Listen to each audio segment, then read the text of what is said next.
Merci à Dieu pour ce merveilleux témoignage. Bien aimé, dans la présence de Dieu, il y a un temps pour toutes choses. Alléluia. Il y a un temps pour toutes choses. Un homme ordonné dans la mort, il y a un temps pour toutes choses. Alléluia. Amen. Il y a un temps pour jouer, il y a un temps pour travailler. Alléluia. Il est venu le temps de la parole. Qui a dit la parole? Que Dieu te bénisse. C'est le temps de la parole. Le temps de la nourriture saine. Alléluia. Nous allons prier, le Seigneur va nous demander le temps de la parole. Adonai, désolé, par la servante de l'Éternel, nous nous saisissons, Père éternel, nous sommes attachés à cette parole aujourd'hui, qui sont voyages. Puissant de Jésus-Christ de Nazareth, que cette parole de nous, Seigneur, nous fortifie, de nous aiguiser, Papa, au nom puissant de Jésus-Christ. Merci, Père éternel, pour la disposition des cœurs, au nom de Jésus-Christ.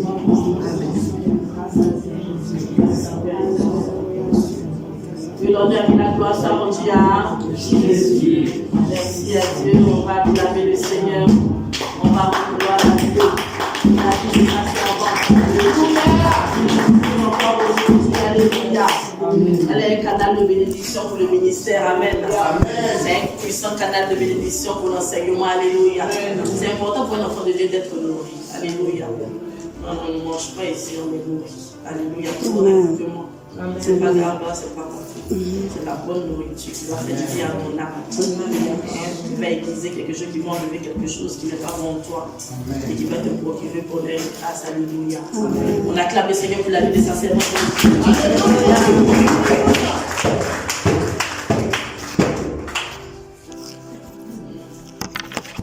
Amen, amen. Quel bonheur, quel plaisir. Quand on entend des témoignages comme celui de Mao, on se dit, il y a des choses qu'on entend souvent, qu'on imagine parce qu'on voit les images à la télé et tout. Mais aujourd'hui, on a vécu en direct. Amen. Mais notre Seigneur est bon. Alléluia. Quand il épargne les vies, c'est parce que ce qu'il a mis dedans doit lui servir. Absolument. Amen. Absolument. Donc, moi, à la place de Mao, chaque jour en dormant, je dis, Seigneur, révèle-moi ce que tu veux que je fasse pour toi. Révèle-moi ce pourquoi tu m'as amené à traverser tout ça, afin que je marche dans cette voie. Au nom de Jésus. Amen. Amen. Alléluia. Gloire à Dieu.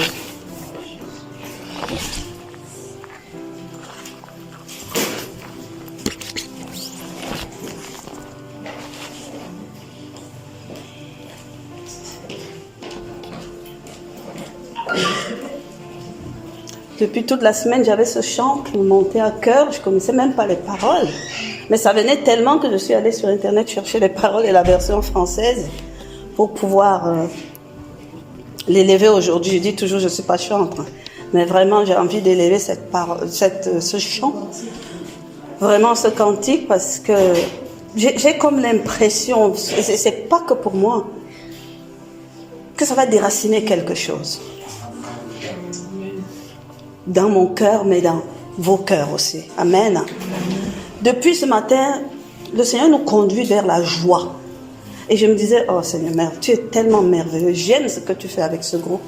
Parce que tu as toujours un canal, une straight où nous marchons. Amen.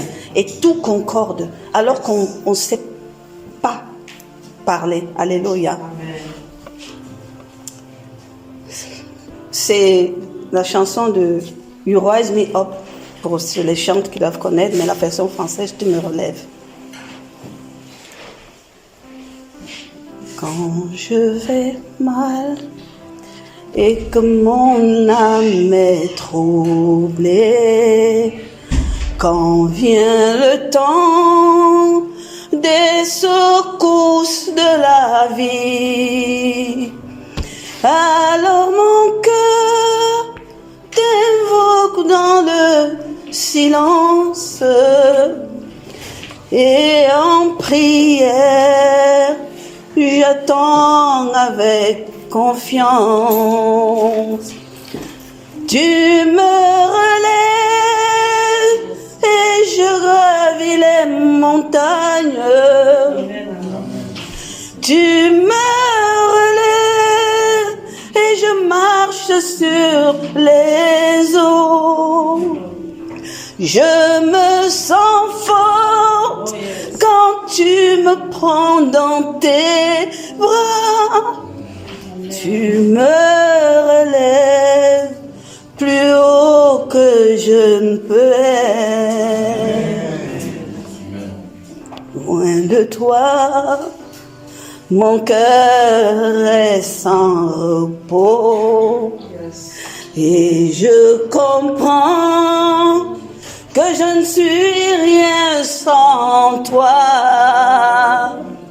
Mon seul désir est de demeurer là où tu es, car je sais que là se trouve ta gloire. Amen. En toi, Seigneur, je défie toutes les montagnes.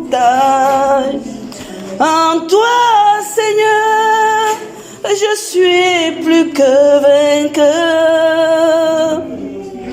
Car je suis fort quand tu me portes sur tes épaules. Tu me relèves, tu ne m'abandonnes pas.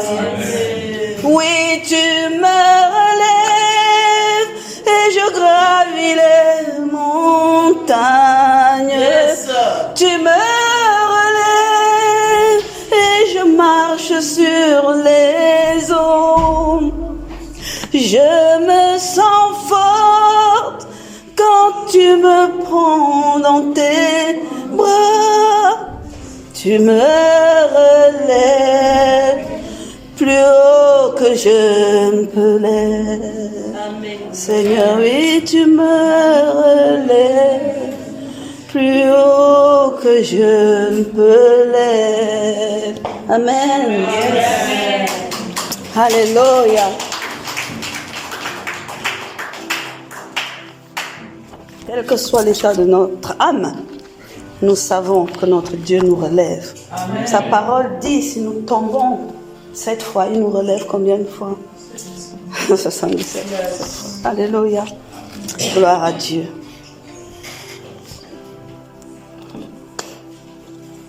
Éternel Dieu de gloire, Papa, te bénissons et nous te rendons grâce en toutes choses. Nous sommes tellement heureux de nous retrouver, Papa Seigneur, ainsi réunis entre frères et sœurs, pour célébrer ton nom, pour célébrer, Papa Seigneur, ta grandeur. Seigneur, pour t'adorer, te louer, Papa, et rendre témoignage de ce que tu as fait pour nous. Seigneur Dieu Père Tout-Puissant, de tous tes bienfaits, nous ne pouvons même pas les citer, Papa. Nous te sommes reconnaissants et nous savons que tu es là. Merci pour ce vent de joie que tu mets en nous, Amen. Merci pour ce vent de reconnaissance, Seigneur, que tu mets en nous dans le nom puissant de Jésus. Amen. Papa Seigneur, que ce que nous élevons aujourd'hui se joigne, Père éternel, à la voix, Seigneur, et aux actions de grâce de tout ton peuple sur cette terre au nom puissant de Jésus. Amen. Et monte, Papa Seigneur Dieu Père Tout-Puissant, comme une clameur qui t'est agréable au nom de Jésus. Gloire te soit rendue en toutes choses. Je prends autorité au nom de mon Seigneur Jésus. Et je chasse tout esprit de tristesse, Seigneur Dieu Père Tout-Puissant. Tout esprit de déprime, Papa Seigneur Dieu de gloire. Car tu nous relèves dans toutes circonstances. Au nom puissant de Jésus. J'ordonne à l'ennemi de se taire. Je le chasse hors de ce lieu, au Père éternel, Seigneur Dieu Père Tout-Puissant. Car seul ton esprit, le Saint-Esprit puissant, prend contrôle maintenant. Seigneur Dieu Père Tout-Puissant. Tout corps, tout âme, tout esprit soumis à Christ dans le nom puissant de Jésus. Gloire, gloire te soit donnée. Saint-Esprit de Dieu, prends-le. Saint-Esprit de Dieu, nous nous soumettons à toi. Père, moi personnellement, je me soumets à toi en toutes choses. Que rien ne sorte de moi aujourd'hui. Que toi-même, tu prends de Christ. Alléluia. et que tu déverses à ton peuple dans le nom puissant de Jésus. J'en appelle vraiment à un esprit de révélation, j'en appelle à un esprit de vérité, j'en appelle à un esprit vraiment de ce qui glorifie l'Éternel. Alléluia. Enseigne-nous les voies du Seigneur. Enseigne-nous les voies du Seigneur afin que nous puissions marcher dans ses voies. Nourris-nous, alléluia, de la vérité qui vient de Christ, afin que nous soyons réellement affranchis. Dans le nom puissant de Jésus. Amen. Amen. Alléluia. Nous savons que nous sommes dans un axe. 2023 pour nous, nous marchons dans les boulevards de l'alliance avec le Seigneur. Nous avons parlé de l'alliance de la guérison. Le prophète Brice nous a édifié la semaine dernière dans les entraves à la croissance spirituelle, afin que nous puissions vraiment travailler à notre croissance spirituelle. Alléluia. Et la semaine d'avant, on avait parlé du chemin que le Seigneur place dans tout désert et dans lequel nous devons marcher. Amen. Gloire à Dieu. Parce que vraiment, si nous prenons, je vais exhorter avant de commencer mon message sur la quête de la connaissance. Vous savez, la quête de la connaissance et de la prière. C'est-à-dire que quand tu as appris quelque chose, quand tu as une nouvelle connaissance, ou quand tu as un éclairage sur quelque chose, saisis-le dans la prière. Amen. Et que vraiment, que votre cœur à chaque instant soit dans cette demande au Saint-Esprit de vous aider à ce que la connaissance se fasse chère en vous. Il n'y a aucun enfant de Dieu qui peut croître sans augmenter sa connaissance. Jamais.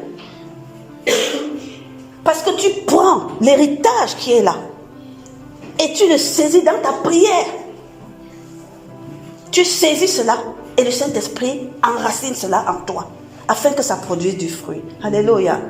Donc, vraiment, on a peut-être parmi nous beaucoup de personnes qui arrivent en Christ et tout, mais sachez vraiment saisir les moments d'enseignement, que ce soit dans les messages que vous entendez, que rien n'est vide. Rien ne peut arriver comme ça et qu'il n'y a rien pour vous. Il y a toujours quelque chose à prendre pour vous, particulièrement. Donc, moi, je prie pour que le cœur dispose que le Seigneur dispose vos cœurs. Que le Seigneur dispose vos cœurs à l'entendement. Alléluia. Que le Saint-Esprit, vraiment, puisse trouver le passage pour pouvoir planter en vous ce qui est à planter. Je dis souvent aux personnes, il peut y avoir des bons, des mauvais messages, des mauvaises sources, ce que vous voulez, mais priez, demandez au Saint-Esprit, toujours. Saint-Esprit de Dieu, ouvre mon entendement à ce message. Ce qui est bon pour moi, enracine-le. Ce qui n'est pas pour moi, dégage. Au nom de Jésus. Amen. Tu es préservé de tout. Mais disposez vos cœurs à recevoir de la connaissance. Amen. Gloire à Dieu. Moi, je jubile parce que vraiment, plus j'ai de la connaissance, plus je sais que je suis riche. Amen. Que je suis riche. Aujourd'hui, dans le cadre de arpenter le boulevard de ton alliance divine avec le Seigneur, nous allons entamer l'alliance de la domination. C'était le thème donné à un soir. Le thème de la domination. Je suis restée devant le Saint-Esprit. J'ai dit, Saint-Esprit de Dieu, qu'est-ce que tu veux que nous, on apprenne dans la domination? Ça n'a pas l'air d'être un thème vraiment courant qu'on a l'habitude de prendre. Et vous me connaissez, je n'ai pas l'habitude de dire des choses parce que j'ai entendu dire. Non. Moi, le Saint-Esprit doit me dire quelque chose de particulier lorsqu'il me donne un enseignement. Alléluia. Donc, moi, je demande toujours, donne-nous des révélations nouvelles. Enseigne-nous des choses nouvelles. Nous, on veut voir l'autre facette, les facettes cachées de ce que la parole de Dieu nous dit. Il y a des choses que nous avons déjà entendues. Domination, ce n'est pas un nouveau mot. Vous tous qui êtes là, plusieurs fois, vous avez peut-être déjà entendu le mot domination. Mais Saint-Esprit de Dieu, éclaire-nous sur les facettes qu'on n'a pas encore vues, sur les aspects qui sont nouveaux. Amen. Enseigne-nous quelque chose. Gloire à Dieu. Donc aujourd'hui, c'est le thème que nous avons commencé. Ça va prendre 2 messages, aujourd'hui et dimanche prochain. Parce que nous allons examiner la domination. dans deux sens, le sens humain et le sens divin. Alléluia. Et ensuite, nous allons nous camper dans notre temps en Christ. Amen. Quand on dit domination, c'est un terme qu'on ne peut même pas expliquer. On n'a pas une définition claire. On a les gens ont des interprétations, les gens ont des pensées. Chacun a son idée de la domination. Et il y a tellement de choses qui vont dans le sens, qui amènent les gens à dire qu'ils peuvent dominer. Quel que soit dans le sens humain de ce terme domination, on a des groupuscules. Chacun dans son petit coin a son idée de la domination. Vous savez, le monde est fait des politiciens qui gèrent les nations.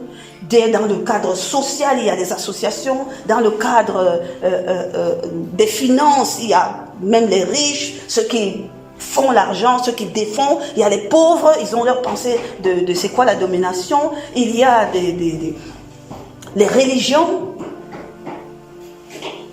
Toutes ces pensées, toutes ces philosophies, chacun définit la domination au seuil de sa porte. Même dans les quartiers, dans les familles, tu vas demander la domination. Si la maman est battue et tu ne vas pas voir la domination de la même façon que le papa qui est. Amen. Les enfants même qui vivent dans un certain contexte, ils vont avoir la domination. Vous êtes dans un quartier, les gangs du quartier, les clans, les tribus, les races, etc.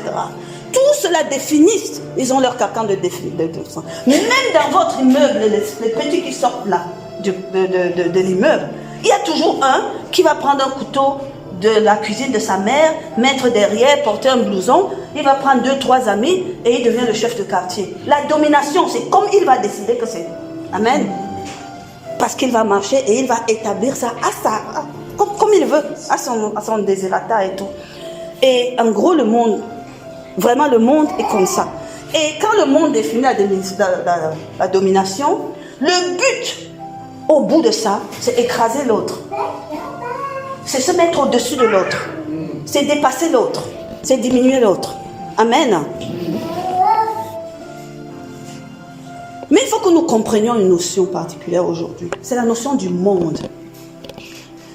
Parce qu'on utilise souvent des mots, après on confond tout. Quand on dit monde, certains voient la terre.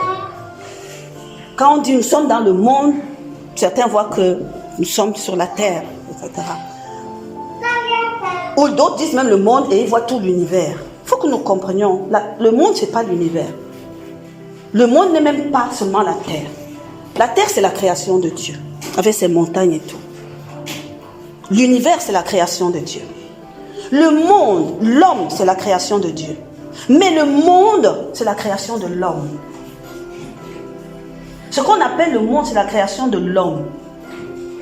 Ça veut dire que l'homme sur la terre, sorti du jardin d'Éden, est allé sur la terre, s'est multiplié et a façonné le monde à la façon qu'il veut. Amen. Donc le monde définit le monde, tout ce que l'homme a, pas créé parce qu'il n'est pas un créateur, tout ce que l'homme a façonné pour sa vie. Quand il pense, parce que Dieu a fait l'homme intelligent, il ne se méprend pas de ses dons.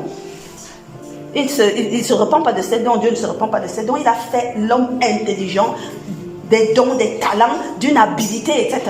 Et Adam qui est sorti du désert, du jardin d'Éden, est doué de talent. L'homme est intelligent et doué de talent. Et naturellement, il fait des choses. Et quand il fait ces choses, il les façonne selon sa convenance. Il bâtit le monde selon sa propre idée. Que ce soit politique ou en pensée, il établit les nations comme il veut. C'est pour ça que d'une nation à une autre, ici on va décider que nous marchons à gauche, vous décidez que vous marchez à droite, ça nous convient, on fait les choses de cette manière. Alléluia. Donc vraiment, le monde c'est comme une parure. Cette parure pour enjoliver la création de Dieu et que l'homme se donne comme directive de marche. Mais ce qui est particulier, c'est qu'il va le faire selon son intelligence, selon ses plaisirs, selon ses exigences, selon la façon dont il voit les choses. Ça peut être très bien.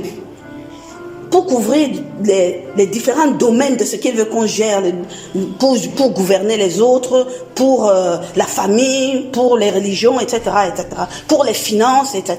Vous entrez dans un pays, on vous dit qu'on vous aide. On dit ils ont choisi qu'il vaut mieux ne pas trop amener les gens vers la richesse.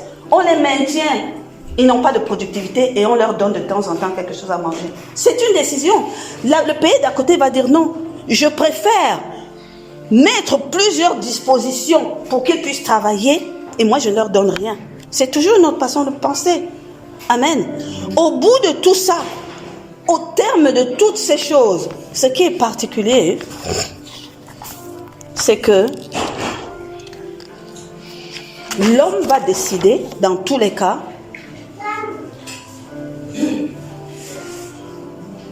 de dépasser. On est en compétition. Le monde réfléchit à chaque niveau pour être le plus fort, le plus grand, le plus costaud, le plus riche, le plus... Et c'est non pas seulement les dirigeants, mais chaque individu finit dans le monde à penser comme ça. Ils font une très mauvaise utilisation de tous les talents qu'ils ont.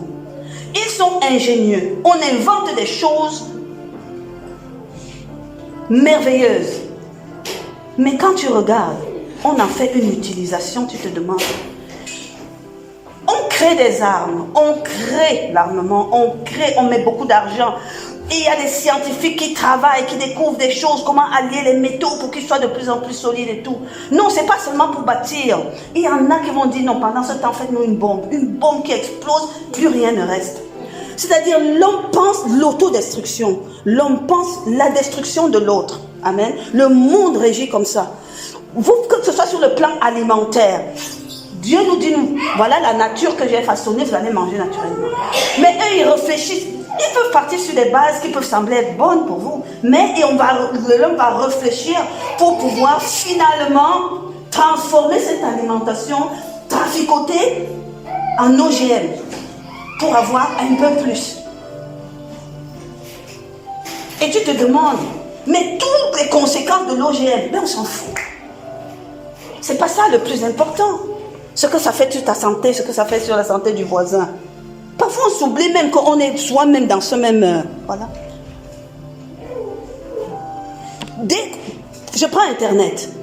Dès qu'on va prendre Internet, on va inventer, les informaticiens vont inventer la toile. Et on va se dire, wow, on peut communiquer de loin. On peut parler en étant loin. Mais Internet devient quoi? C'est là aussi qu'on va aller mettre toute la pornographie, enseigner les choses. C'est-à-dire qu'ils vont pervertir le moral des gens. Pervertir vraiment la moralité des gens. Pervertir la vertu des personnes. Alléluia. Les arts et la culture deviennent vraiment des foyers. C'est-à-dire toute l'invention humaine concourt finalement à détruire l'homme. On peut penser de prime abord, oui, que c'est bien. Mais le détournement, ils arrivent toujours à détourner. Et au final, ça détruit l'homme. Parce que l'homme, dans le monde, est dominé par la raison du plus fort. C'est-à-dire, quand tu te mets en retrait du monde, et que tu regardes, tu te dis, mais qu'est devenue la parole du Seigneur qui dit, aime ton prochain comme toi-même. On dirait que dans le monde, c'est aime ton prochain. Aime ton prochain et détruis-le. Ce qui est fondé est fait pour détruire. Tu vas dire, non, ce n'est pas le cas. Moi, je suis dans le monde. Laissez qu'on est enfant de Dieu et tout. Moi, je vous parle d'abord du monde. Vous voyez même dans une maison, même entre frères et sœurs, quand vient un intérêt qui se positionne, on ne reconnaît plus frères et sœurs. Ils vont se battre, vous allez vous demander, mais attends. Parce que personne ne veut laisser l'autre le dominer. Personne n'est celui qui va dire que, ah, laisse tomber. Non.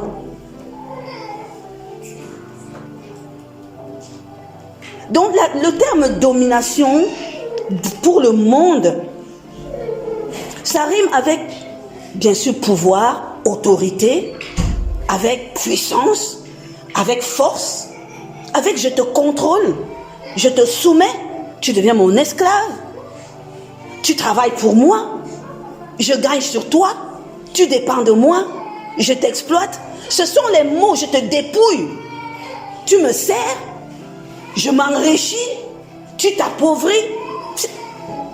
Le monde réfléchit, quand tu parles de domination, c'est ce qu'il voit. C'est ce qui est dans le fin fond de la pensée de tous. Mais certains vont dire, dans le cadre des dirigeants, ils vont dire c'est gouverner, je vais exercer mon autorité, je vais exercer mon pouvoir, je vais régner en maître, je vais diriger toutes choses, je vais faire selon ma volonté, je vais faire comme ça me plaît. Amen. Pour surpasser tout le monde. N'accusez pas Satan là. Non, Satan, je parle de l'esprit humain, l'esprit qui habite l'homme sur la terre. Satan n'est même pas encore arrivé. Parce qu'il est comme ça qu'il ouvre la porte à Satan. Il se dit, ça c'est un terrain favorable que moi il faut que je vienne mettre le feu, que ça tisse encore bien. Donc nous ne sommes même pas là, nous parlons de l'homme.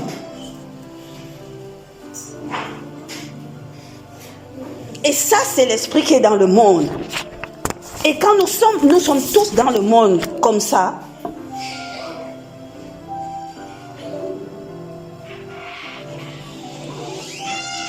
et tant que nous sommes dans le monde et que, gloire à Dieu, on peut dire, nous sommes dans une église dont nous avons Christ, mais nous allons comprendre quelle est la pensée divine depuis le commencement de la domination. Amen. Amen. Parce que dans le monde, personne n'y échappe. Ce monde-ci, fabriqué comme ça, c'est parti d'Adam et ça va aller jusqu'à l'Armageddon. Tant que les gens sont dans le monde, ça se fonctionnera de cette manière-là. Amen. Dans le sens divin, il y a 2 versets particuliers dans la Bible qui parlent de domination. Beaucoup de gens disent souvent, je suis né dans les églises, né pour dominer, la domination c'est mon truc. Moi j'ai dit au Saint-Esprit, vraiment, Saint-Esprit, viens nous éclairer sur ce que le Père voulait dire dans sa parole, en prenant Genèse 1 à son verset 26 jusqu'à son verset 28. Ce sont les versets qui vont nous conduire dans tout le long de ce message. Et nous allons prendre Genèse 9, parce qu'il y a eu les recommandations données à Adam, mais ensuite il y a eu les recommandations données à Noé. Parce que vous savez qu'entre les deux, il y a eu la destruction totale. Amen. Voilà. Genèse 1, verset 26. Dieu dit, faisons l'homme à notre image, selon notre ressemblance, virgule, et qu'il domine sur les poissons de la mer, sur les oiseaux du ciel, le bétail, toute la terre, sur toute la terre et sur tous les reptiles qui rampent sur la terre. À son verset 28, il dit, Dieu les bénit et Dieu leur dit, soyez féconds, multipliez, remplissez la terre, l'assujettissez, point virgule, et dominez sur les poissons de la mer. Moi j'ai quelques remarques à faire. Domination et nature divine de Dieu. La première remarque que je fais en lisant moi ce verset, c'est que Genèse 1, 26 nous dit, faisons l'homme à notre image selon notre ressemblance, virgule, et qu'il domine sur les poissons, etc. Quand on lit ce verset ou quand on le proclame, est-ce que vous avez remarqué que généralement, les gens s'arrêtent à qu'il domine? Ils ne continuent pas sur les poissons, sur les reptiles, etc. Il proclame le verset, il s'arrête à qu'il domine. Que ce soit le verset Genèse 1, 28, il dit soyez féconds, multipliez, remplissez la terre, l'assujettissez et dominez. Et il s'arrête là. Non, Dieu a continué à donner un cadre à la domination qu'il voulait que l'homme ait sur la terre. Dieu a donné un cadre. Et dans le verset 1, 26, je me suis dit, le et, c'est 2 pensées qui se mettent ensemble. à mon image, à notre image et à notre ressemblance, et qu'il domine sur les poissons, etc. Ça m'a fait penser, méditer, et voilà ce que moi j'ai reçu du Saint-Esprit, moi j'ai compris du Saint-Esprit. Il est important que nous remarquions une chose. Ça me fait comprendre que la domination de l'homme, c'est la résultante du fait que nous soyons à l'image et à la ressemblance de Dieu. Amen. La domination de l'homme, ce n'est pas la raison pour laquelle Dieu a créé l'homme. Parce que beaucoup disent qu'on a créé à l'image de Dieu, à sa ressemblance, pour qu'il domine. Ce n'est pas pour qu'il domine ou afin qu'il domine. Ce n'est pas le but de la vie de l'homme, qu'il domine. Mais la domination de l'homme résulte du fait qu'il est à l'image et à la ressemblance de Dieu. La domination est une nature que Dieu communique à l'homme. Moi, c'est ma première remarque. La domination n'est pas ma raison d'exister. Ce n'est pas pour cette raison que Dieu m'a créé. Je domine, ou je suis appelé à dominer, parce que je suis à son image et à sa ressemblance. Ce n'est pas un but pour moi. Ce n'est pas un but pour toi. Mais c'est un état de ta croissance en lui. C'est un état de ton évolution en Dieu. Que ce ne soit pas un but. Parce que beaucoup de gens disent, il faut que je domine, il faut que... Et en font un challenge. Ce n'est ni un but, ni un challenge, ni un défi. Ne sois pas en quête de la domination. Non. Mais la domination est partie intégrante de toi. Si tu demeures à l'image et à la ressemblance de Dieu, tu vas dominer. Amen. Tu vas dominer.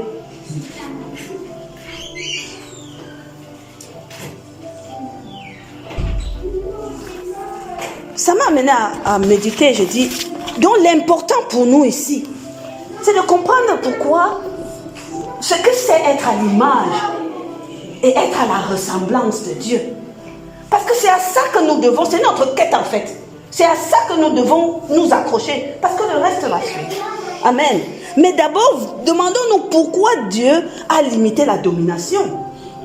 Il a dit, tu domines sur les... Même pas tous les animaux, sur certains animaux. Moi, j'ai remarqué que ce sont les animaux qu'il a créés le 6e jour. Et les animaux dans lesquels il a mis son souffle de vie. Vous savez qu'il y a une partie d'animaux où Dieu a soufflé. La parole de Dieu nous dit, s'il y en a qui ne lisent pas leur Bible, en Genèse 1 et 2, il dit comment il a créé l'homme, comment il a manifesté l'homme pour leur donner, pour les rendre animés. Il a soufflé dans leurs narines le souffle de vie. Amen. Il y a des animaux qui ont reçu le souffle de vie. Et c'est de ceux-là qu'il cite dans ce verset. Alléluia. Il n'a pas cité les animaux qui sont dans la mer, il n'a pas cité, non. Parce que ceux-là, il n'a pas soufflé en nous.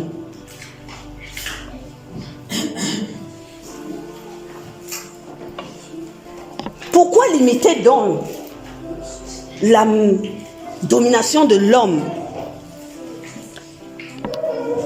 de Adam et de toute sa descendance, aux animaux?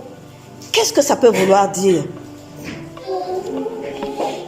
Ils ont hérité du même souffle de vie que nous. Et au départ,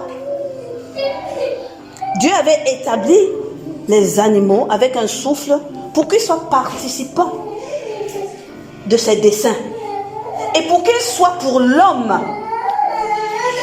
comme des collaborateurs à l'accomplissement des desseins de l'homme. Dieu n'a pas établi la domination sur les hommes, l'homme sur son frère. Pourquoi? Moi, j'ai reçu l'autorité de la domination. Toi, tu as reçu. Ma soeur a reçu, l'autre a reçu. Si maintenant nous voulons dominer l'un sur l'autre, ça va donner quoi? Nous avons la même force, la même puissance, c'est la même source. Il t'a dit domine, il m'a dit domine, il t'a dit domine. Je viens maintenant, je dis moi, je vais dominer sur lumière. Lumière dit moi aussi je suis un dominant. Je vais dominer sur toi. On va se battre comme des boxeurs poids lourds de même catégorie, de même acabit. Ils vont se détruire sur le ring. Tu tapes, je tape, tu cognes, je cogne, tu battes, jusqu'à ce qu'on tombe tous morts là. Ça sert à quoi? Dieu n'a pas créé sa créature préférée pour qu'elle s'auto-détruise ou qu'elle s'entre-détruise. Amen. Jésus nous dit, lorsqu'on disait qu'il faisait les œuvres par la puissance de... Il chassait les démons par la puissance de Belzébuth. Qu'est-ce qu'il a expliqué? Il a dit un royaume qui est divisé en lui-même. Qu'est-ce qui lui arrive? Il est détruit. Si chacun de nous est à l'image et à la ressemblance du Père, et que nous voulons seulement dominer, toi sur moi, moi sur toi, le royaume de Dieu est divisé. Amen. Il a donné un cadre à la domination de l'homme. Parce qu'en fait, sa recommandation va à chaque homme. C'est chacun qui reçoit cette recommandation. Ce verset est pour chacun de nous. Amen.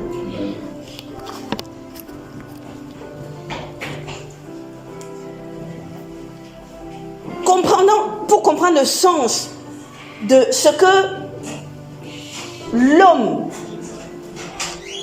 avait à faire pour pouvoir entrer dans la plénitude de cette domination, il a dit soyez féconds, multipliez, remplissez. Moi je crois que tout le monde comprend un peu ça. Être fécond, c'est porter du fruit. Être productif, enfanter. Amen. Chacun doit pouvoir enfanter les desseins de Dieu. Chacun doit pouvoir enfanter les choses qui lui sont, qui doivent concourir à sa vie. Multiplier, ça veut dire croisser, augmenter en quantité, en qualité, tout. Et remplissez, c'est occuper toute la terre. Occuper, aller partout sur la terre et posséder moi cette terre. Ça, c'est la bénédiction. Et il a dit ensuite, l'assujettissez. Et c'est là où il y a où nous devons comprendre, là où Dieu dit. Parce qu'il dit assujettissez, point, virgule, et dominer. Le verset 1, Dieu nous montre le chemin par lequel nous allons rentrer dans la plénitude de sa domination. Amen. En étant fécond, en multipliant, en remplissant et en assujettissant. Les 3 premiers, on va laisser parce que ce n'est pas le thème du truc, mais ça se comprend aisément. L'assujettissement, c'est ça qu'on doit comprendre. Parce que Dieu dit qu'on doit assujettir la terre. C'est qu'on domine sur les animaux, mais on doit assujettir. Chaque homme doit pouvoir assujettir tout ce que Dieu a créé. Parce que Dieu a créé tout ça avant de le mettre au milieu. Amen. Dieu a créé. Assujettir, dans le sens biblique, ça veut dire se rendre maître. Soumettre toute chose. L'esprit de l'homme peut comprendre, on peut soumettre de 2 manières. En rendant esclave. D'accord? Ou en rendant vraiment comme un enfant qu'on fait grandir. Tu peux avoir un collaborateur. Il est vraiment ton collaborateur ou il est ton esclave. Tu as 2 manières de le traiter. Alléluia. Mais moi, je vais me positionner à part mon Dieu, que je sais qu'il est bon. Je sais quelle est sa grandeur d'âme et je sais ce qui lui plaît ou ne lui plaît pas. Je ne pense pas qu'il peut prendre la peine de créer des choses pour qu'on les maltraite. Il a créé toute cette création, il a dit Dieu vu que c'était bon. Donc les bonnes choses rentrent dans l'excellence du Père. Donc la définition de l'assujettissement qui regarde seulement les côtés négatifs, je ne veux pas aborder, ce n'est pas pour Dieu. Amen. Nous allons prendre l'assujettissement dans le sens des bonnes choses, du bon côté. Se rendre maître, ça signifie quoi? C'est acquérir la maîtrise de la terre. Quand tu dis que tu es un maître, c'est que tu as passé les étapes et tu as acquis une expertise. Dieu demande à l'homme que tu te dois de connaître la création que j'ai mise autour de toi. C'est de ton devoir de pouvoir avoir la maîtrise des choses. Quand vient la saison des mangues, tu dois savoir, une mangue, discerner une mangue qui est mûre, que d'une mangue où la saison où la mangue sera mûre. L'eau qui coule, etc. Ce sont des choses que Dieu a disposées pour vous. Et tu dois te rendre maître de ça. Donc tu dois ouvrir ton esprit, apprendre à connaître ces choses, afin de les exploiter à bon escient pour toi. Alléluia. Se rendre maître, c'est ça. Un maître, c'est un connaisseur. Un maître, c'est un expert. Quelqu'un qui a fait ses classes. qui a fait ses apprentissages, qui met en pratique la connaissance. Un maître, c'est quelqu'un qui a acquis une capacité d'exploitation. La première chose d'assujettir vraiment, c'est se rendre maître de ça. Quand on dit la soumission, c'est le deuxième verbe qui traduit assujettissez, soumettez la création. Nous savons, parce qu'on parle beaucoup de ça dans la soumission de la femme à l'homme et qui pose beaucoup de problèmes. Non, non, non. Soumission, c'est soumettre. Mettre en dessous de ce que l'on veut faire. Ça, c'est clair. Nous savons qu'en Dieu, ça veut dire associer quelqu'un à ce que tu veux faire. Donner la directive et que la personne suive. D'accord? Dieu dit que sa création, nous devons la placer sous notre mission. La création tout entière, nous devons faire en sorte que elle participe à notre mission. Elle participe à notre mission. La création doit répondre à nos ordres. Mais tu ne peux donner un ordre à quelqu'un sans détériorer ce pourquoi il a été fait, parce que ça a été créé par Dieu. Et la façon dont telle ou telle chose fonctionne, c'est Dieu qui l'a établi. Mais toi, tu dois lui donner un ordre, dans le respect de ce que, puisque tu as sa ressemblance et sa son image, donc tu fais comme lui.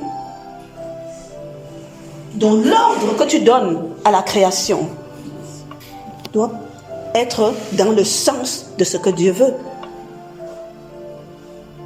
dans la prévision de ce que Dieu veut. Tu associes la création à l'atteinte de tes objectifs.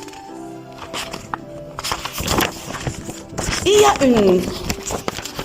dans assujettir, il y a sujet, le mot sujet.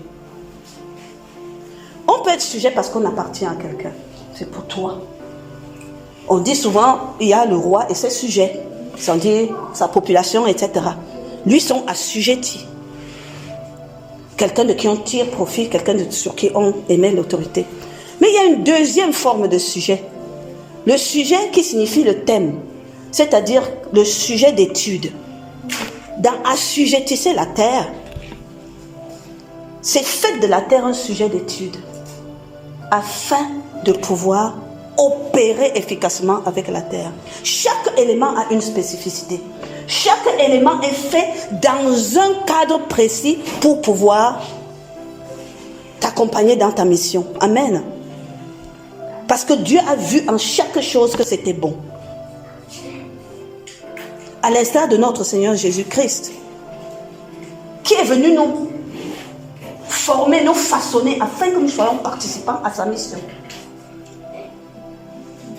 Il nous forme, il nous bâtit, il fait ce qu'il y a à faire, il dispose de ce qu'il y a à disposer, afin que nous soyons participants à sa mission. Nous sommes soumis à Jésus-Christ, non?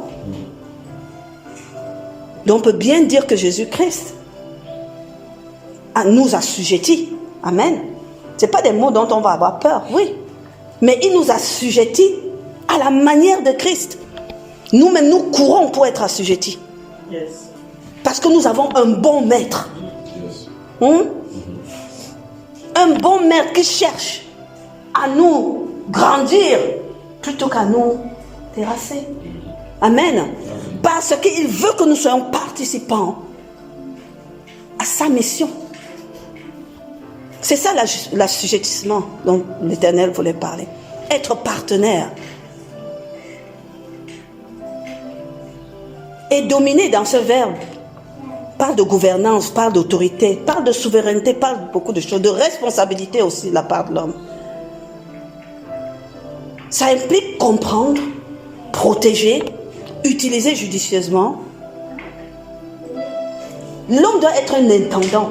Et quand il dit domine sur les animaux et tout, il a donné son esprit aussi aux animaux. Ça veut dire qu'il y a quelque chose dans l'animal. On parle de l'instinct animal.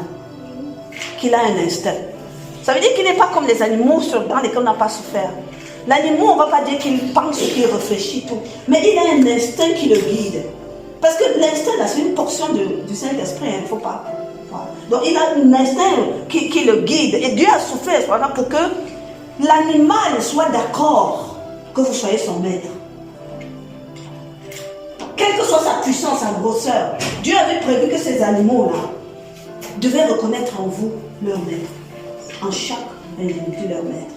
Quelle que soit sa férocité, dès qu'il voit l'homme, il devait dire ça, c'est mon maître. Amen. Ça, c'est mon maître. Ce n'est même plus le cas aujourd'hui.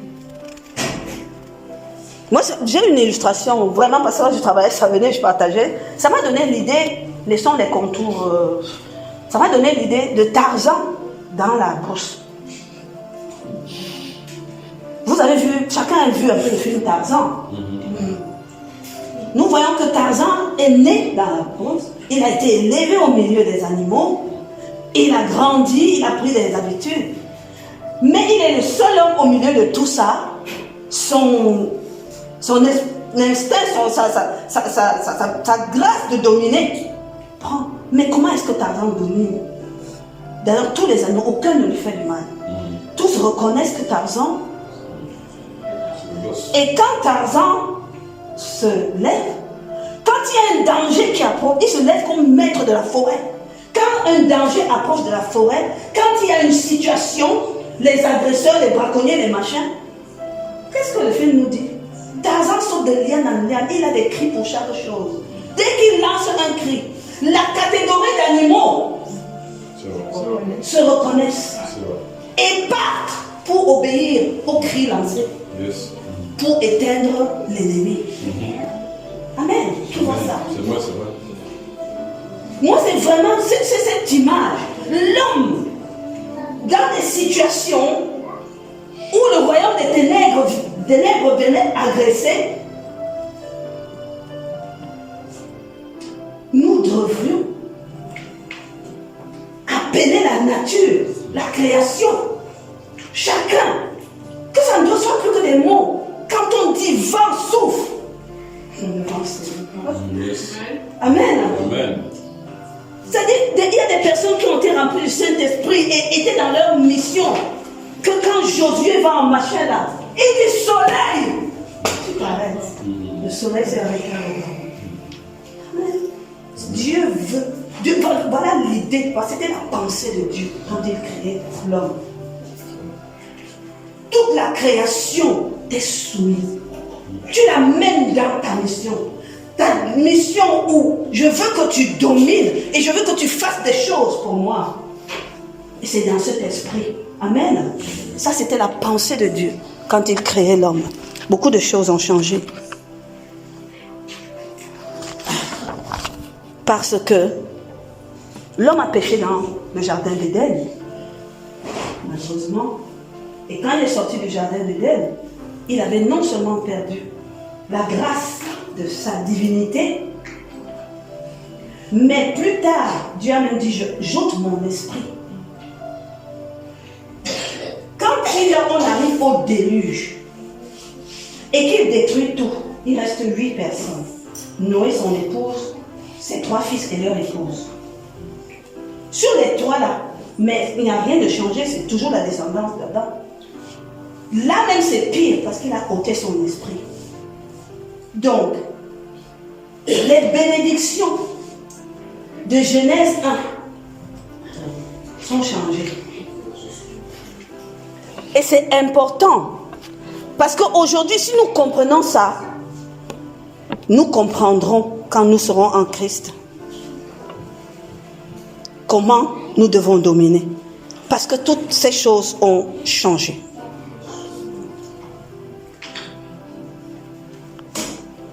Si nous lisons, je vais vous inviter à parcourir quelques versets dans Genèse 9.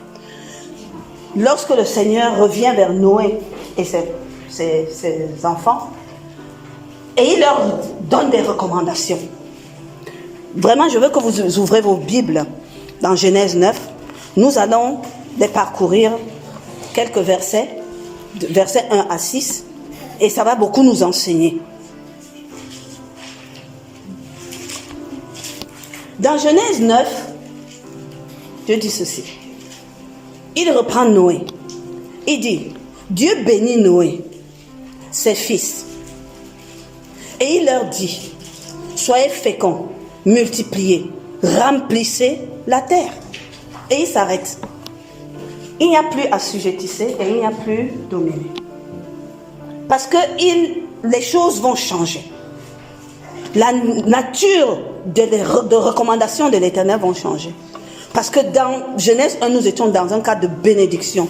Là, il a béni au verset 1. Soyez féconds, multipliez et remplissez. Noé, ta mission, c'est une mission de peuplement. Remplir la terre. Deuxième verset. Là, il transforme l'assujettissement. Il constate et il dit une fois, vous serez un sujet de crainte. Il dit à l'homme, vous serez un sujet de crainte et d'effroi pour tout animal de la terre, pour tout oiseau du ciel et tout ce qui se meut sur la terre. Amen. Mais ils sont livrés entre vos mains. Mais vous serez un sujet d'effroi. Je vous ai dit tout à l'heure que la grâce qui avait été donnée aux animaux, c'était pour qu'ils reconnaissent l'homme en tant que maître. Cet esprit a été ôté. Les animaux ne reconnaissent plus l'homme comme leur maître. Amen. Vous serez un sujet d'effroi. Ils vous voient, ils ont peur. Et quand ils sont dans l'effroi, ils réagissent aussi. Ça, c'est la première chose. Mais ils vous sont livrés. Voilà les animaux désormais qui sont donnés en pâture à l'homme. Amen. Ils sont donnés en pâture à l'homme. Mais à quel homme? À l'homme qui n'a plus l'esprit de Dieu en lui. Parce que Dieu a dit, j'ai ôté mon esprit. Donc l'homme qui se met à peupler la terre, c'est un homme qui n'a pas l'esprit de Dieu en lui. Amen. Il n'a pas l'esprit de Dieu en lui. Et la parole de Dieu nous dit, c'est Paul qui nous explique, dans Éphésiens, le fruit de l'esprit. Que produit l'esprit de Dieu en nous? Nous savons, on récite tous les jours amour, joie, paix, douceur, foi, bonté, bénignité, tempérance, patience. Amen. Donc c'est un homme qui n'a plus rien de tout ça, qui va peupler la terre. Sans tempérance, il n'a plus de tolérance en rien du tout. Il ne recule devant rien. Rien ne l'effraie. Amen. Il n'a plus de maîtrise de soi. Il laisse voler toutes ses envies. Ça me plaît, je fais. Tous ses excès. Aucune inhibition. Aucune retenue. Il laisse couler ses passions. Il n'a pas de bienveillance en lui. Il n'a pas d'égard pour l'autre. Il n'a pas de considération pour l'autre. Il devient perfide. Il est rempli d'offenses, il est rempli de moqueries. Il faut regarder à la télé et tout. Les choses qui se vendent le mieux, c'est les choses qui se moquent de l'autre. Plus tu te moques de l'autre, plus on t'acclame. C'est ça, pas de bienveillance. Il n'a aucune patience. Il veut tout de suite. S'il veut gagner de l'argent et que c'est le bois de la forêt qui lui donne l'argent, il va couper toute une forêt. Les arbres qui mettent 100 ans pour grandir, il va tout faire en l'air. Parce qu'à ce moment-là, il veut être milliardaire. Sans aucune considération. Que ça a mis 100 ans pour pousser. Le grand arbre que tu vois là. Et que son rôle, c'est pour que ses feuilles nous apportent de l'oxygène. Non, non. Moi, je veux mes milliards là, maintenant. Il n'a pas de limite. Il n'a aucune douceur en lui. Il est violent, brutal, bestial. Lui ne pense qu'en guerre, en force. Je viens, je vais te brimer. Tu résistes, je sors ma bombe. Quand on a commencé avec l'Ukraine, la Russie a dit, c'est moi qui ai Titan 2. Merci. Satan 2. Regardez même le nom d'une arme. Regardez vous-même. C'est dans le but de faire quoi? Je dis, avant, une bombe éclate, il a une seule direction. Moi, j'ai Satan 2. Ça éclate, ça a 20 directions. Une bombe. C'est un homme qui n'a pas de foi. Il n'a pas de crainte de l'Éternel. Rien ne le... Non. Il va dire qu'il est laïque, il est athée, il est anarchique, il y a tout ce que tu veux. Et ça tourne dans les divinations, dans les religions, dans le rejet de Dieu, dans le rejet des choses entre eux. Voilà l'homme qui est là. Il est sans amour. Lui, il va te pratiquer les roses, il va te pratiquer le philéo. Mais l'agapao, il ne connaît pas. Même quand il dit on dit qu'on est dans le philéo, on va faire plein d'organisations de bien-être. C'est parce que ceux qui viennent pour être aidés dans ces organisations-là, s'ils avaient du travail, ils ne viendraient pas. C'est ça. Si on avait prévu autre chose, le proverbe chinois dit, si tu aimes quelqu'un, apprends-le à pêcher. Ne lui donne pas de poisson. Parce qu'il sera indépendant. Et il pêchera toujours. Ça n'a jamais fini dans l'eau. Mais non, toi tu dis, viens, prends mon bout de poisson, je t'aime. Oh l'amour, tiens. Tiens. Et tous les jours, il vient dire, pardon un peu. Jésus a dit dans la parole de Dieu que les gens qui font comme ça avec vous dans ce monde, vous les appelez, c'est des bienfaiteurs. Parce que moi, je suis votre serviteur, je suis votre maître. Alléluia. Ils n'ont aucune paix en eux. Ils ont même fait tout ça. Ils sont pleins d'argent, mais ils n'ont pas de paix. Ça finit sur les dépressions, les angoisses, les déprimes, les anxiétés. Les gens ont des idées noires, morbides. Ils sont tristes dans leur âme. Ils sont inquiets pour tout. Aucune sérénité. Même les plus riches, aucune sérénité. Il va sortir là. On dit Bezos c'est le plus riche du monde. Il ne peut pas marcher seul en route. Il va prendre les gardes du corps jusqu'à... Mon Dieu, tu gardes le corps, quoi? Parce qu'il n'a pas de sérénité. Il n'est pas tranquille. Il n'a pas de joie. Il peut même sourire. Mais l'allégresse là, qui part de la reconnaissance de ce que Dieu a fait pour toi. Où tu t'éclates parce que tu vois les bienfaits de l'Éternel. Tu ne connais pas. Il va taper. J'ai encore gagné. J'ai encore dupé tel. Et il va rentrer chez lui. Son âme sera dans le chagrin. Dans la peine, dans l'amertume. Et cet homme n'a rien de bon en lui. N'a rien de bon. C'est dans les épîtres de Pierre qu'il cite, je parle le verset en tête. Il dit, si tu aimes quelque chose dans le monde-ci, c'est que tu n'as pas l'amour de Dieu en toi. S'il y a quelque chose dans le monde-ci, tu trouves, ça te plaît. Comme disait la sœur, revérifie le niveau de ton amour. Amen. Parce qu'il ne recherche pas le bien de l'autre. Il ne recherche aucun, il n'a pas de droiture, il s'en fout. Il désire, je ne sais pas, un monde où un enfant se lève, il part de chez lui avec un couteau et il poignarde sa maîtresse. Non mais attendez.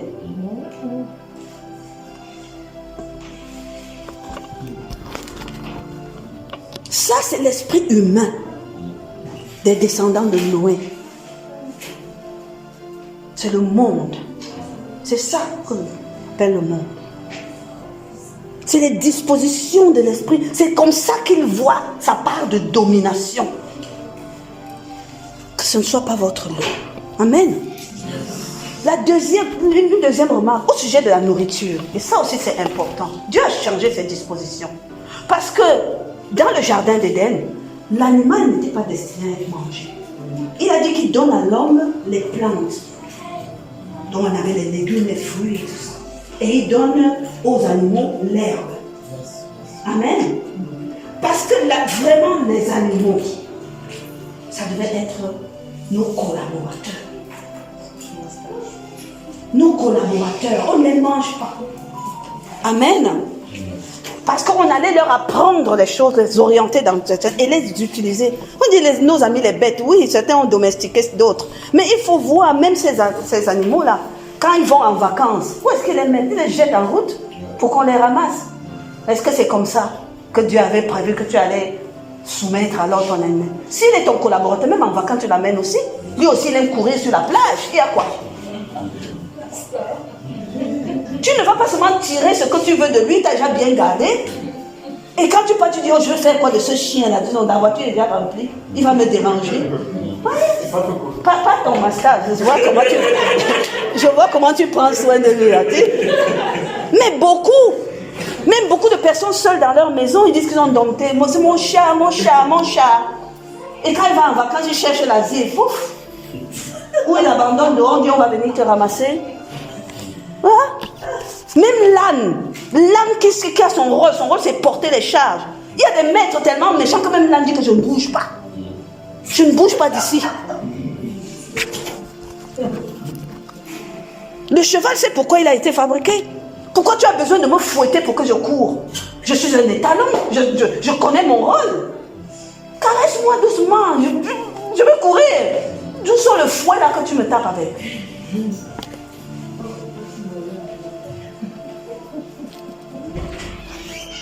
Mais les dispositions ont changé. Dieu dit, je vous les livrer en pâture. Tout ce qui se met sur la terre et qui a vie vous servira de nourriture.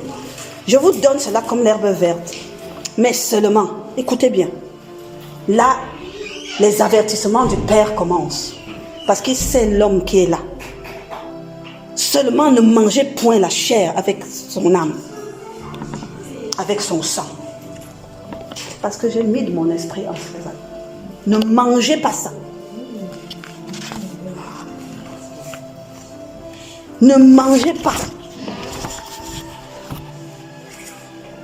Dieu commence à mettre les restrictions dans ce qu'il dit. Le verset 2, c'est un constat. Ce n'est pas une bénédiction. Là, on n'est plus dans les bénédictions. Là, on est dans des avertissements. Là, on est dans les directives de l'Éternel. Amen.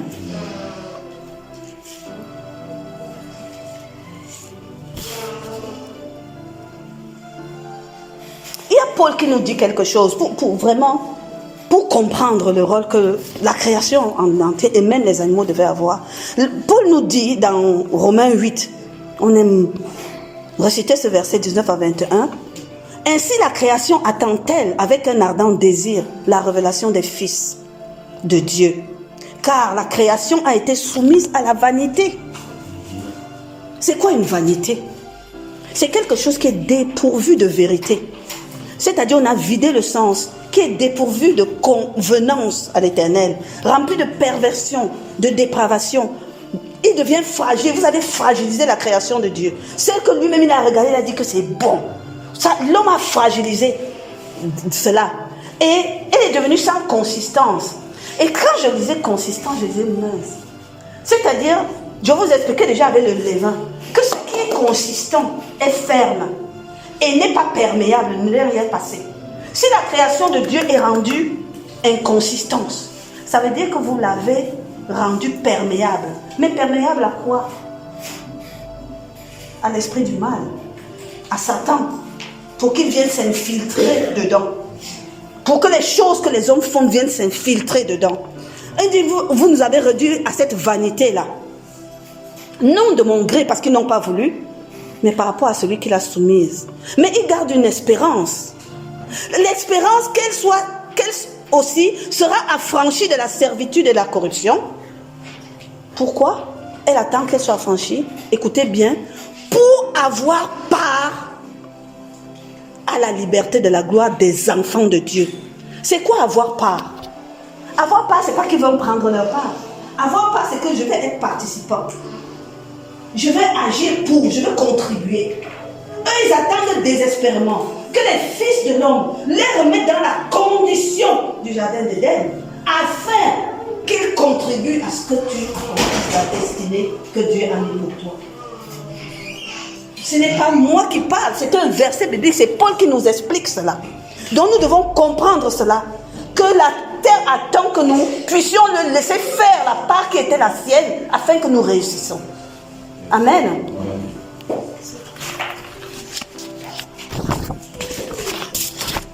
Ésaïe même déjà prophétisait. Dans la vision de Jérusalem céleste, Ésaïe prophétisait de la pensée que Dieu voulait. Dans Ésaïe 11 au verset 6, il dit, le loup habitera avec l'agneau, la panthère se couchera avec le chevreau, le veau et le lionceau et le bétail qu'on engraisse seront ensemble. Un petit enfant les conduira. La vache et l'ours auront le même pâturage. Leurs petits, le même gîte. Et le lion comme le bœuf mangeront la paille. Le nourrisson s'abattra dans l'antre de la vipère. Et l'enfant sevré mettra sa main dans la caserne du basilic. Il ne se fera ni tort ni dommage sur toute la montagne sainte, car la terre sera remplie de la connaissance de l'Éternel. Amen. Ça veut dire, si tu connais ton Dieu, si tu sais à quoi il pensait avant, voilà ce à quoi il pensait avant. Est-ce que c'est visible sur cette terre aujourd'hui? Nous-mêmes les vieux, l'homme aujourd'hui, tu vois le serpent, tu fuis. Tu n'étais pas destiné à être comme ça. Amen. Tu n'étais pas destiné à être comme ça. Parce que Dieu a mis l'homme en préséance. Lorsque Dieu a créé la terre, c'est-à-dire spirituellement, il a créé l'homme en dernier. C'était le dernier. Parce qu'il a d'abord voulu que tout ce qu'il crée pour son bien soit parfait. D'accord? Il a créé en dernier. Mais dès Genèse 2, on dit que Dieu fit l'homme. C'est-à-dire Dieu est rentré dans la manifestation visible de l'homme, de tout ce qu'il avait spirituellement conçu. Mais à ce moment, ça a pris l'envers. Il a créé l'homme en premier. Il a créé l'homme en premier. L'homme fut la première chose qui, de manière visible, est venue sur la terre. Pourquoi? Parce qu'il voulait que l'homme soit participant avec lui de la visibilité,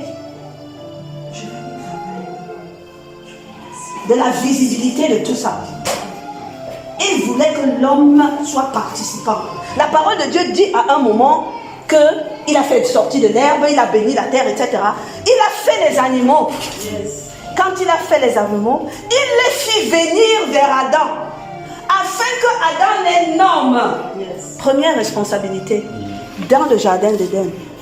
Il a fait l'homme avant de bâtir le jardin. Hein. Il avait conçu le jardin, créé le jardin spirituellement, mais il l'a manifesté visiblement. Adam était déjà sur la terre, en préséance, en la personne qui devait superviser avec Dieu. Quand Dieu dit, je te fais venir les animaux, pour voir comment Adam allait les nommer. Donc, je t'ai donné un boulot et j'observe, je vois comment tu te débrouilles. Car je te donne la responsabilité sur tout ça. Amen. Et quand on dit qu'on nomme quelqu'un, c'est pas seulement qu'on donne un nom, parce que le nom porte une destinée. Parce que pour nommer, Adam devait déjà reconnaître et différencier chaque animal qui arrivait devant lui. On est d'accord? Donc c'était, voilà ce que Dieu voulait attendre de sa création. Voilà l'esprit de la domination. Quand Dieu dit que vous allez dominer.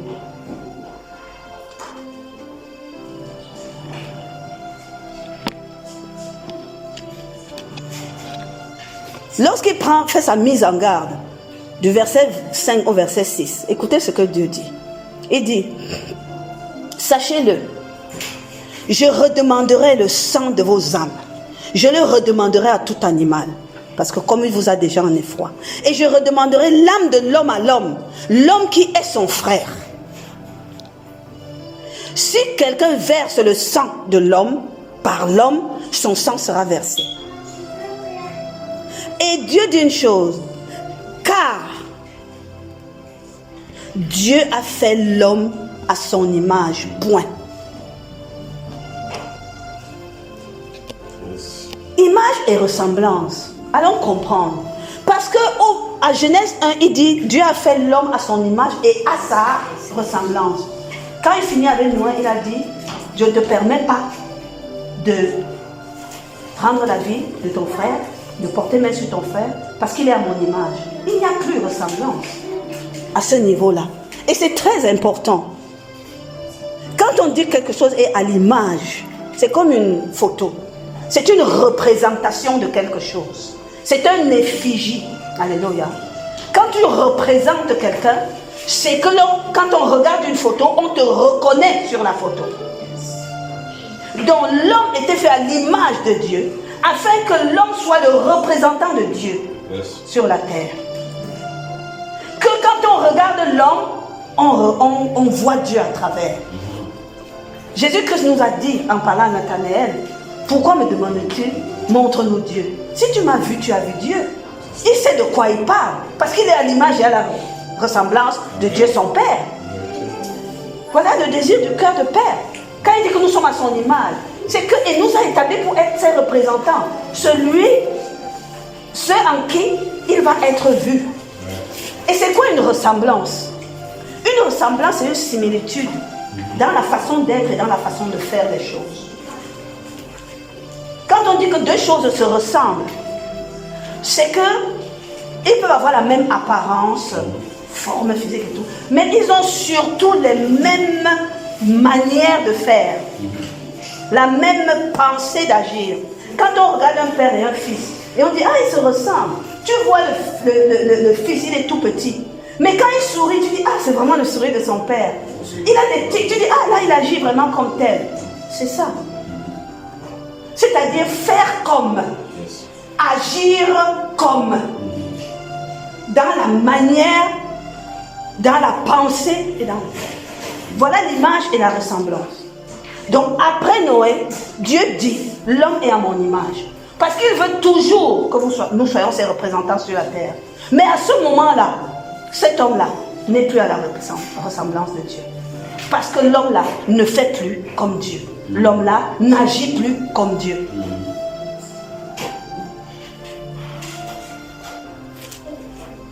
Et ça, c'est ce que notre Seigneur Jésus-Christ est venu réparer.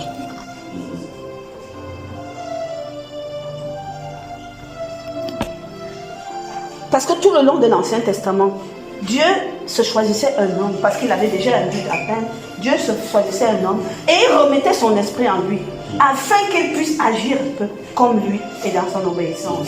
Tout le long de l'Ancien Testament. Mais toute la vie de l'Ancien Testament, c'est une vie du monde. Il faut le comprendre. C'est tout ce qu'ils ont bâti. Moi je dis, je prends même David. David, lui, il avait l'esprit de Dieu en lui. Mais David, le roi, faisant des guerres, allant en conquête, ne bâtissait pas le royaume de Dieu. Il bâtissait quelque chose dans le monde, en étant inspiré de la pensée de Dieu. Amen. Quand nous voyons les hégémonies, la vision de Daniel, il y aura tel roi qui va venir, tel autre roi qui va venir, tel autre roi qui va venir. Nous avons le règne de la Mésopotamie, ensuite l'Égypte, ensuite la Rome, ensuite l'Ottoman, ensuite l'impérialisme américain, etc. Chacun vient gouverner et régner comme... Amen. Mais tout ça, c'était le monde. C'est l'esprit humain qui... Et c'est pour ça que vous voyez que tout l'Ancien Testament, il y a beaucoup de guerres, il y a beaucoup de pain, il y a beaucoup de pain, etc. On peut conquérir quelque chose et tout ça. Parce qu'il y a toujours de cet esprit qui reste. Pour conclure, vraiment, ça ne sera pas notre lot, gloire à Dieu. Amen. Ce n'est pas le lot de ceux qui croient en Jésus. Amen. Car en Christ, nous échappons à cela. En Christ, nous échappons au monde. La parole de Dieu dit, Dieu a tant aimé le monde qu'il a envoyé son Fils unique, afin qu'ils échappent, c'est la version Semeur, afin qu'ils échappent à la corruption de ce monde et qu'ils aient la vie éternelle. Amen. Jésus-Christ vient faire échapper. Souvenez-vous du message où on vous a dit, on nous a dit que dans chaque désert, il y avait un chemin. Jésus est ce chemin-là. Jésus ne dit pas je suis le chemin pour rien. Il est le chemin dans ce désert monde. Il est venu pour que nous suivions ce chemin et que nous puissions échapper. Amen. Yes, amen. Il est le chemin pour que nous échappons aux dérives du monde. Il est le chemin pour aller au Père et se réconcilier avec. Il est le chemin pour être rétabli dans la ressemblance avec Elohim. Si nous avons compris, c'est ce que Jésus-Christ est venu faire. Il vient nous ramener pour que nous rentrons dans cette ressemblance, que nous agissons comme le Père. Amen. Afin de rentrer dans notre domination divine. Alléluia. Et il est le chemin pour que nous vivons cette domination. Au nom de Jésus. Amen. Dont la domination de Dieu est en Christ déjà. Et nous verrons la semaine prochaine comment est-ce que nous nous allons marcher dans cette domination divine. Comment il est prévu par l'Éternel, en Christ notre Seigneur, avec l'aide du Saint-Esprit, que nous, qui avons accepté d'émigrer du monde vers le royaume, doit appliquer cette domination. Amen. Gloire à Dieu. Je te rends grâce, Papa Seigneur. Je te dis merci au Père éternel, parce que tu nous enseignes tes voies dans le nom puissant de Jésus. Dispose, Seigneur, dans le cœur de chacun de nous ici présents, Papa. Seigneur Dieu, de la compréhension de ce message, Papa. Qu'il désire reconnecter avec la ressemblance avec toi, dans le précieux nom de Jésus. Gloire te soit donnée au Père éternel. Béni soit ton Saint-Nom en toutes choses. Alléluia. Soyez bénis, mes enfants. Amen.